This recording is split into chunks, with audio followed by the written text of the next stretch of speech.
Good day and welcome back to another DBZ Dokkan video.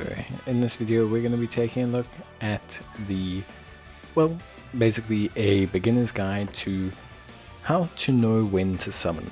Because a lot of people wonder, and I do a series of videos called Save or Summon, but maybe it's something that people want to know. How do I know when I should choose a banner?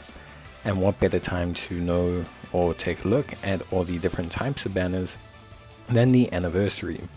Now I'll be covering the basics of how banners work, as well as also discussing a couple key pointers around ticket banners and things of such nature. Now it's super important to understand, or at least the first thing to understand, if you like a character, feel free to summon for them. At the heart of Dokkan, it is a collection based game.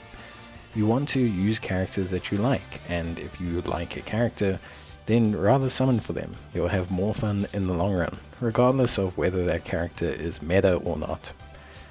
Beyond that, let's dive right into all the things you need to consider when summoning. Now, the very first thing that I would say players need to consider when summoning is obviously whether there are guaranteed SSRs on the banner. Now what that means is basically not all banners guarantee you an SSR when you are summoning on a multi-summon. So you want to first make sure that the multi-summon has a guaranteed SSR. You can see this if the summon has a rates for both normal and guaranteed SSR. This will confirm that the banner does indeed have guaranteed SSR summons on the multi. That's essentially the number one kind of decision making process. And why is this? Well, because guaranteed SSRs gives you more chance not only of getting the units you want, but also gives you basically the ability to get at least other units of value. Whether it's a legendary banner, dokkanfest banner, etc. Doesn't really matter. As long as you're getting guaranteed SSRs, you still have hope at making good progress. Speaking of types of banners, that is the next thing you're going to want to consider. Is the banner a carnival banner? Is the banner a dokkanfest banner? The reason why you want to consider this is because you need to know what you're going for. Carnival banners have a chance at dropping LR units, so that means yellow coin units, general pool LRs, and also carnival banner units themselves. Dokkanfest banners only have the ability to drop Dokkan Festival units. Those are units that you can buy with red coins.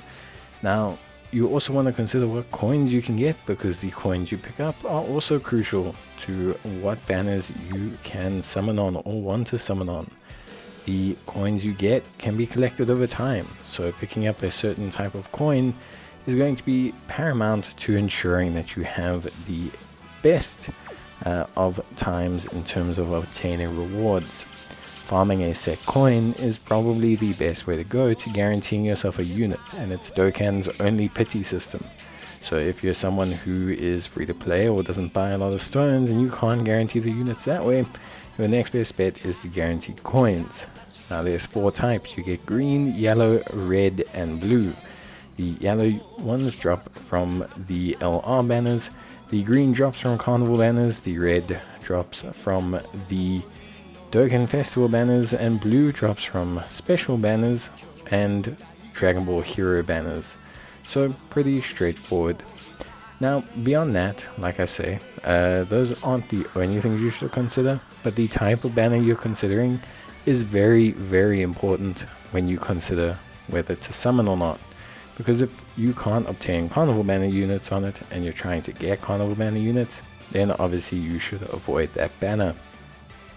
The next thing that we want to consider, and probably the first aspect of banners that you're going to look at, is the leader skill of units on the banner. Now Dokkan is a collection game, but the way its team system works is that leader skills are paramount to good performance. The better the leader skills you have, or the more leader skills you have, or the better a leader skill that a unit has, the better that unit is going to do.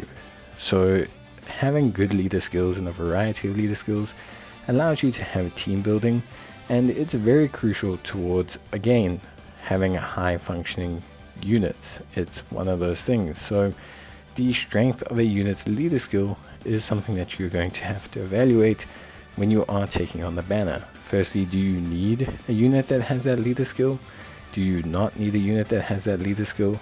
And this is, again, probably one of the higher factors of a banner. It's like one of the first things I'll look at when I look at a banner is that unit's leader skill. What am I looking at? The units, yes, but what am I looking in regards to those units? And that is the leader skill. Now, if you need the category, let's say you don't have the category at all, this obviously means you should consider that banner a bit more than maybe you usually would. It's not to say that you have to summon on it, but it is one of the ways to determine whether you have obviously taken a look at those units.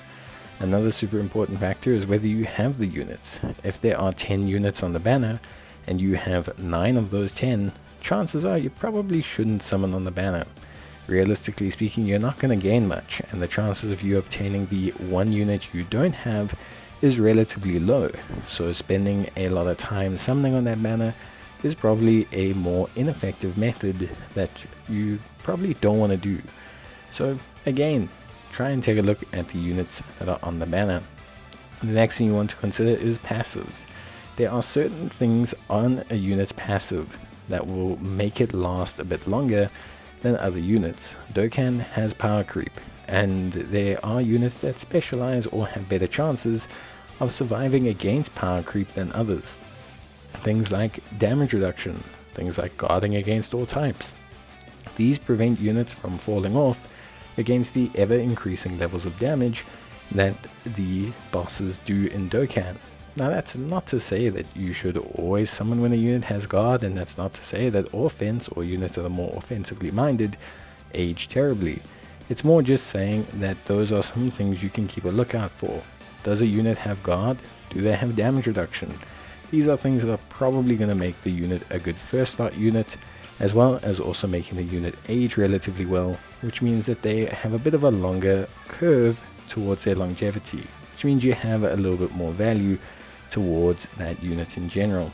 It's important to consider all factors, things like their super attack, things like their passive, and things like active skills, revives are all aspects you need to consider. Generally speaking, LR units obviously tend to do a lot more, but older LR units will do a lot less than newer TURs, so it's not always the rarity of a unit that can determine how good it is.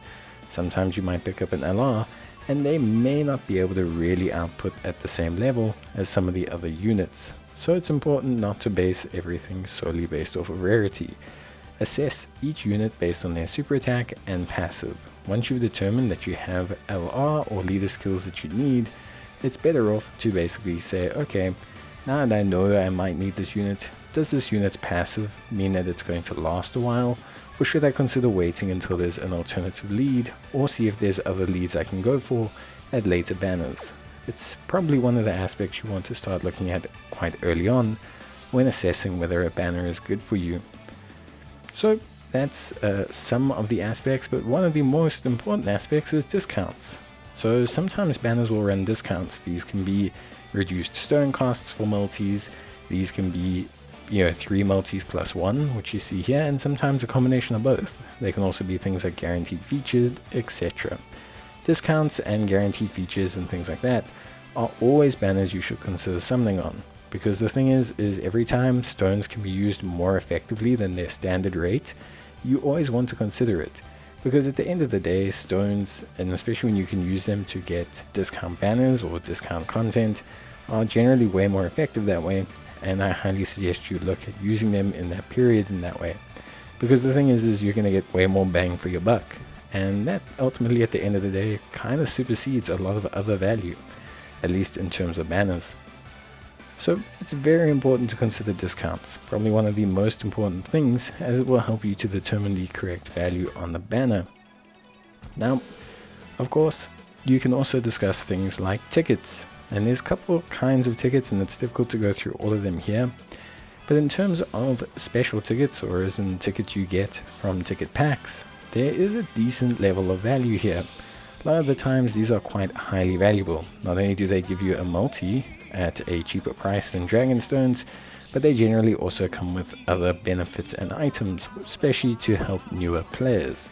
So it's something to consider, although tickets can be of varying types. Generally speaking, use tickets as soon as you get them. There's not really a big incentive on holding them. Most tickets will not necessarily have guaranteed SSRs, but the ones that do, just double check. But generally speaking, free-to-play tickets or summon tickets are best spent as you get them. The sooner you use the tickets, the more chance you get of having the units, and therefore the more chance you have of being able to convert other units into coins. So yeah, summoning on banners can be difficult, and I hope this video essentially gave you guys a little bit of an idea of what to look out for and what to consider when you're summoning. It's always going to be difficult, and it's always going to be personal preference. I will always do a save or summon video, but that's always going to be based on what I think the value is. So always give it your best shot. And that's going to be it from me. Bye.